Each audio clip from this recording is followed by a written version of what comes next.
current events from boxing's most notable bouts of all time, Boxing TV melds the past greats with today's promising young stars. Boxing TV is the free go-to destination for everything boxing, including classic bouts, live events, and news and information. Boxing TV is available on Local Now, Distro TV, Sports.tv, Select TV, and www.watchboxing.tv.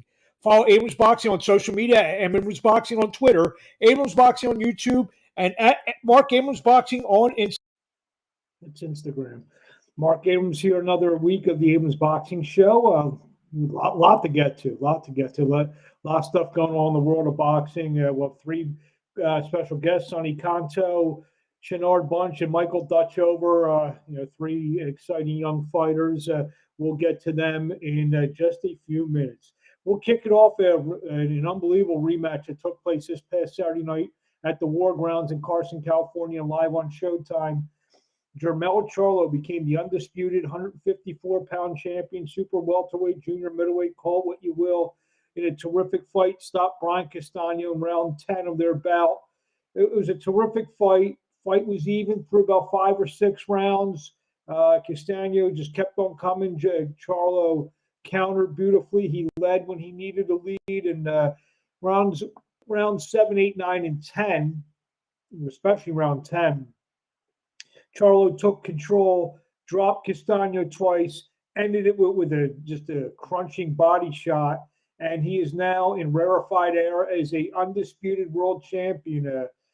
Who knows what he's going to do next? I mean, there's some good fights. A lot of times you see these guys move up. I want to see fights with Charlo against Tim Tszyu and Sebastian Fundora. If he sticks around long enough for those fans to be in for treats in both of those fights, I picked Charlo to beat both those guys, but I think those are going to be terrific fights. As I move my microphone over here, so going to be between Jermell Charlo and Tim Tszyu, or if he fights someone like Sebastian Fundora. Jaron Boots on the co-feature stopped Castillo Clayton in 2 rounds. Big overhand right to the looked like the ear from where I saw it and saw the replays. Boots is now in line. He's now the IBF's #1 contender for Errol Spence's title. Spence Crawford, should it be made? Could it be made? Well, I would definitely should be made. Let's hope it does get made. And if it does, I don't know what Boots could do. He'll probably stay busy, fight maybe another, quote, tough opponent on paper. But I think Boots Ennis is he could be the best welterweight in the world.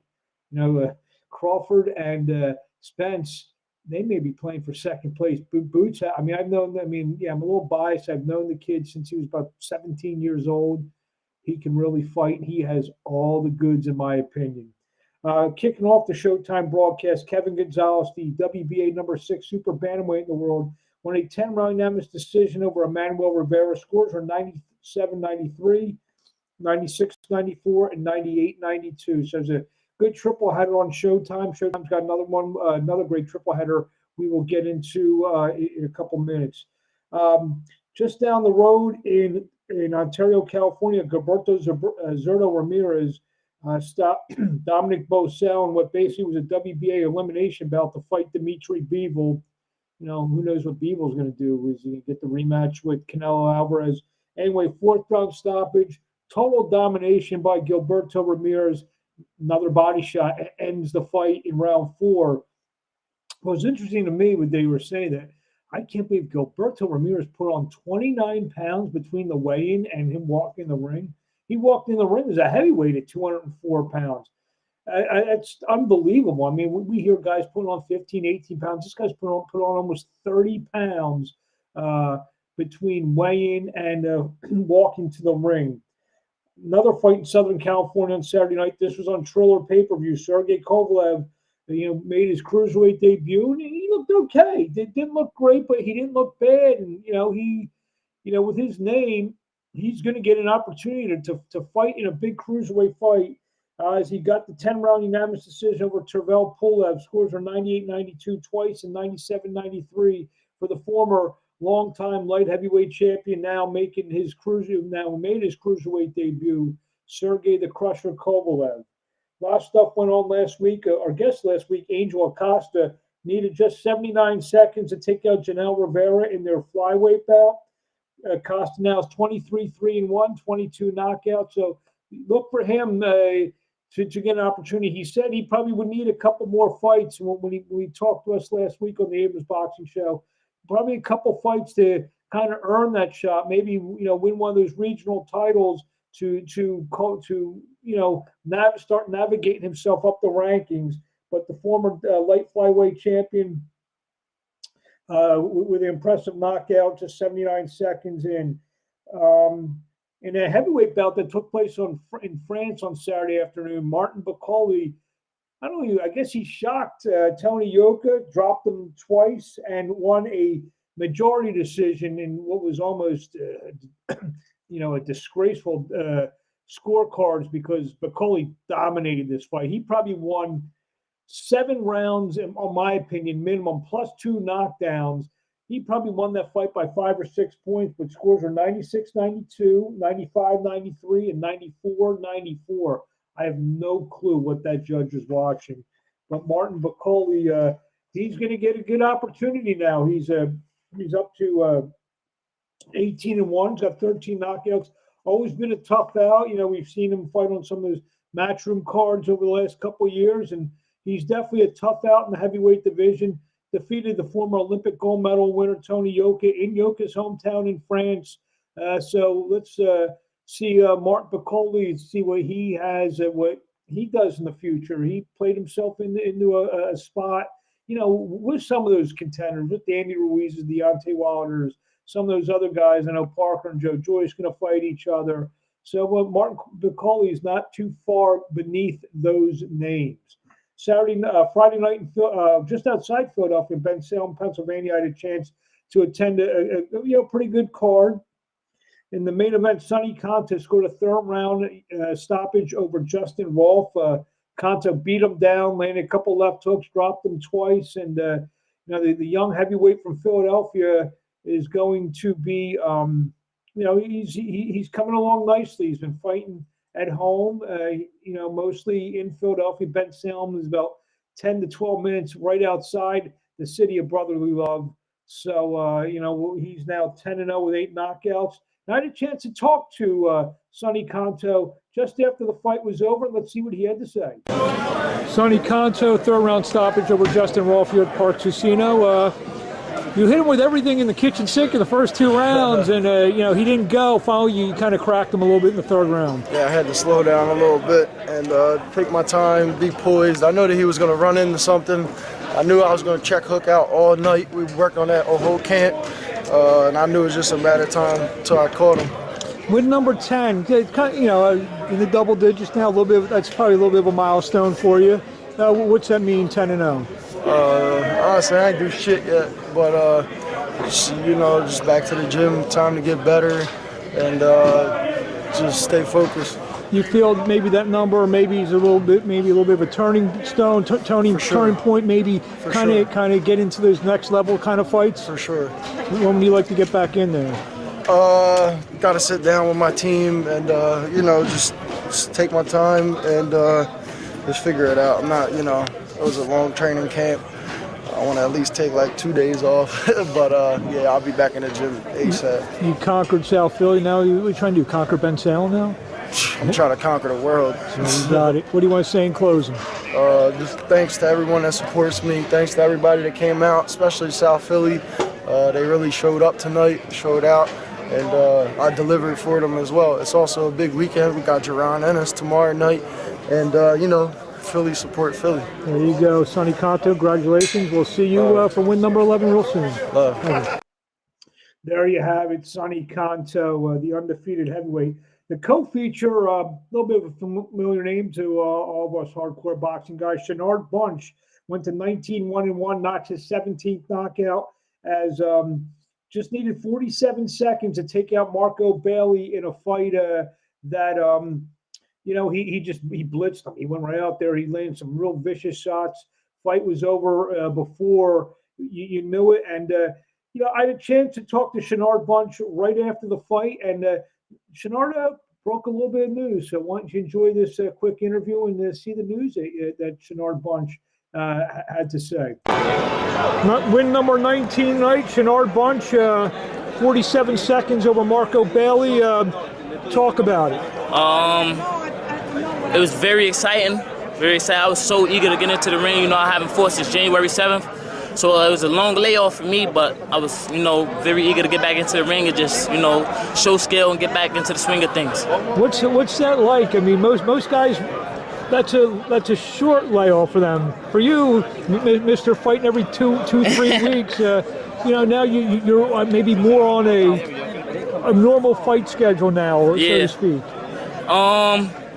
I like it, but I don't like it. I like it because, we definitely get to lock in the gym more, and focus. But I just like fighting a lot, So I had 406 amateur fights, so I was fighting a lot as an amateur. So it was easy for me to transition into fighting a lot as a pro, and I just love it. Now, you had the little taste on Showbox last year. You looking to get back into one of those kinds of fights? Definitely. I have a main event on Showbox July 15th. Oh. Breaking news here? Yes, sir. Definitely breaking news.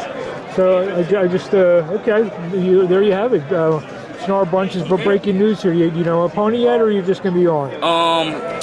Hugo Alberto Rodin. Okay. Yeah. There you have it.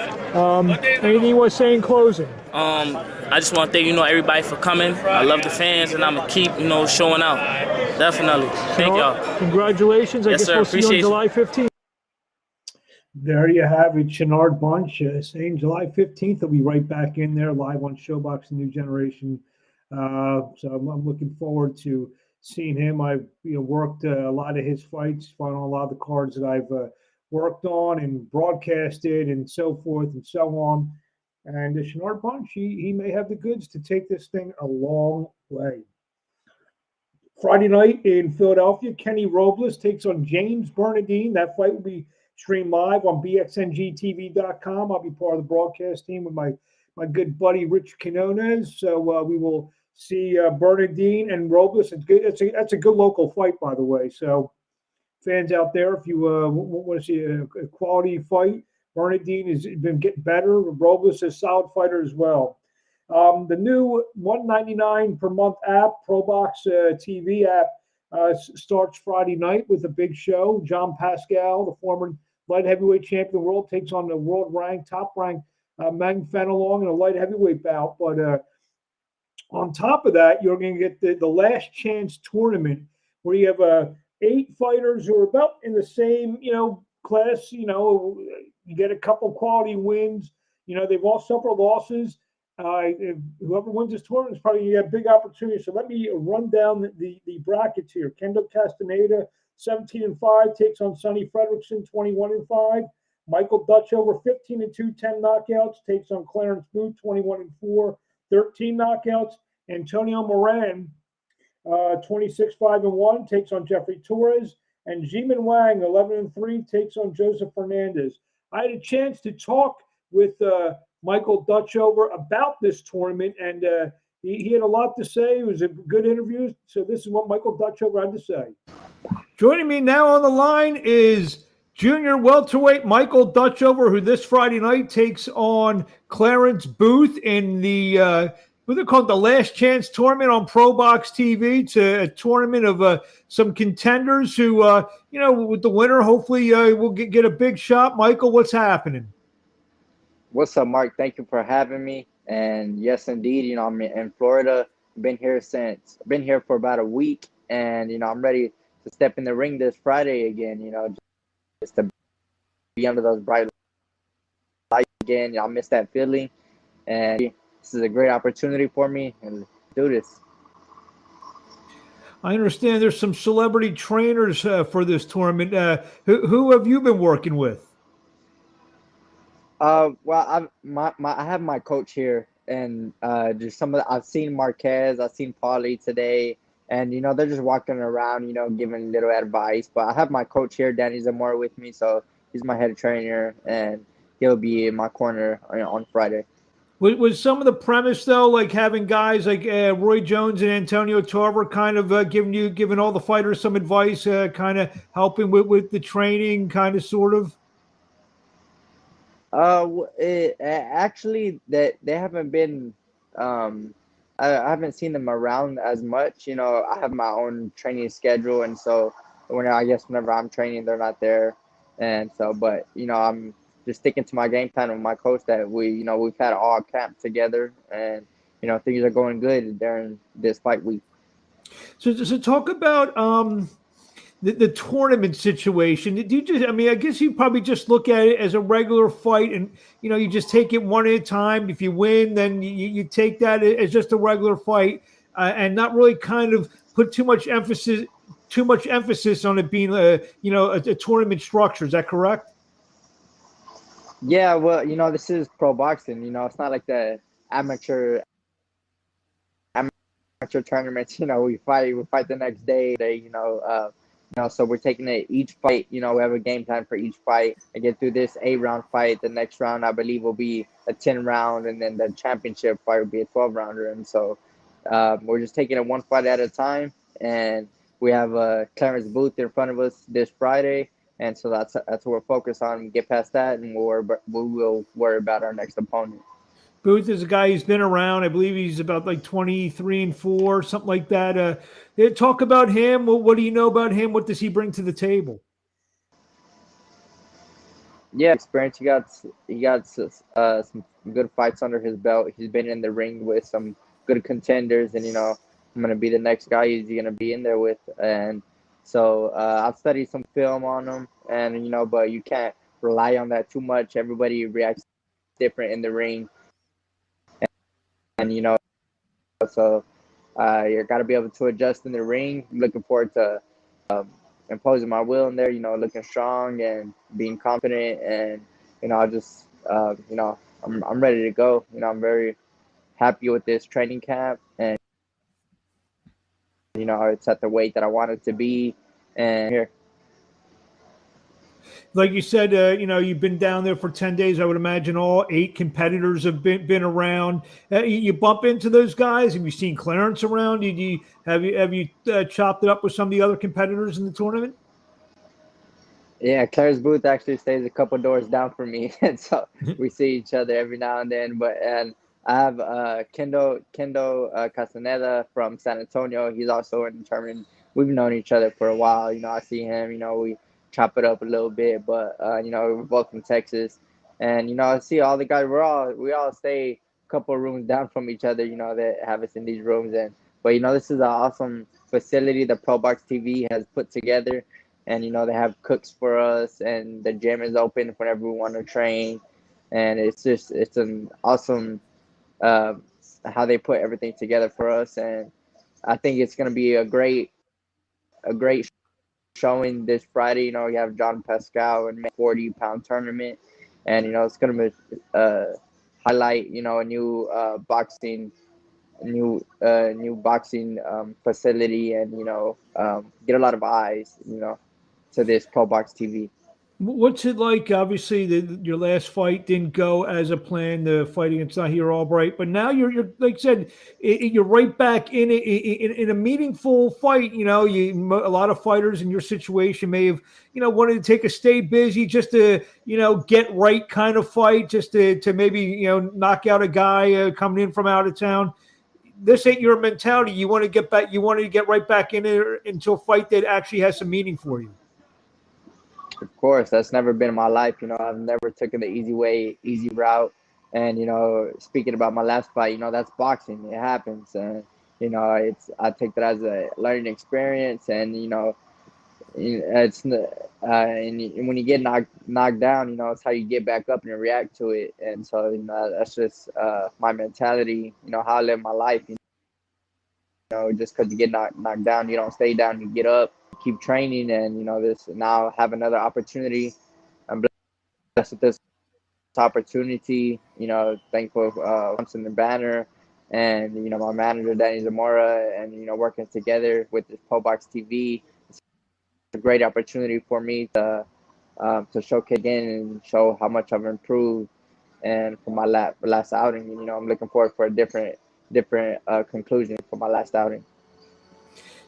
Have you, like I said, I know we mentioned before, it's one fight at a time, but have you imagined what winning a tournament like this, you'd have to be three quality, contenders. And do you see, when you look around that the other seven guys, you feel that you guys are pretty much on the same boat? Do you feel there was a favorite in the tournament? Do you feel, is there, beside, I know you're going to say yourself, but is there a guy that you feel that is the guy to beat, maybe beside yourself? It's just me. Well, I believe that, and I believe all of these fighters believe that, and so I believe whoever's the last man standing, at the end of this tournament, gets a chance to rejuvenate their career and make big things happen in their career. And so I'm working my ass off for that to be. You describe this as maybe 8 hungry guys. I know you mentioned about cooks before. I don't mean it like that, but 8 hungry guys, 8 guys who, with the win, like you said, it catapults them probably, maybe, into a real significant opportunity. Yeah, definitely. That's what this is about. That's why, I'm thankful and I'm blessed with this opportunity. And it's at that point of my career, took my 2 losses, and this is something that can rejuvenate my career, and on to bigger things, way bigger things after this, but it starts right here.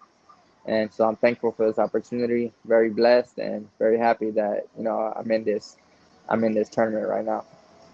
What have you learned in your first 17 fights, whether it was the 15 wins or the 2 losses, that's going to help you in this tournament? I think it's just everything coming together, just all the experience. I've learned a lot I've learned the most from my 2 losses, of course, and I've learned how to be more composed in there, and we've worked on my mistakes and everything. That's just becoming an all-around fighter, going forward, fighting backwards, and different things what I'm good at and what I'm not good at. And so I believe we worked on those things during camp, and I've had a great camp. My strength and conditioning coach, Jerry Arias, has me right. We're strong, and weight is on point, and everything's up from right here. And so I'm just enjoying this fight week. Honestly, it's very chill. Happy to be talking to you. This is great. This is great to me. This is where I need to be, and things in my career can start this Friday. I've known you since you've turned pro. That's the nicest thing you've ever said to me. It's nice to talk to me. Wow. You just made my day, Michael. When did you start wearing glasses? I've never seen you wear glasses before. Yeah, getting my eyes checked. I wear glasses now. I wear them to read, so I'm in the same boat as you. What do you want to say to the fans out there? I know the Pro Box TV. This is kind of like their big kickoff of this app that that's commencing on Friday night, like you mentioned. Big fight with John Pascal and Mang Fenelong, big light heavyweight bout. What do you want to say to the fans out there who are going to be watching around the world on Friday night? To all my fans and all of these supporters, my sponsors, everybody back in Midland. I got supporters in Midland and Santa Fe Springs, California, and LA. In LA, I love all of you guys, and thank you for supporting me, for sticking behind me through all the ups and downs. And we're looking forward to a very high up this Friday. And I'm gonna give it all I got. In the ring. That's what I do. I'm a warrior. And, I'm going to show that in the ring this Friday. There you have it, Michael Ductchover. We thank you for a few minutes of your time down in Florida, away for your training schedule. This Friday night takes on Clarence Booth in the first round of the Pro Box TV's Last Chance Tournament. Michael, thank you, and we'll talk to you along the way. Thank you, Mark. It was a pleasure. My pleasure.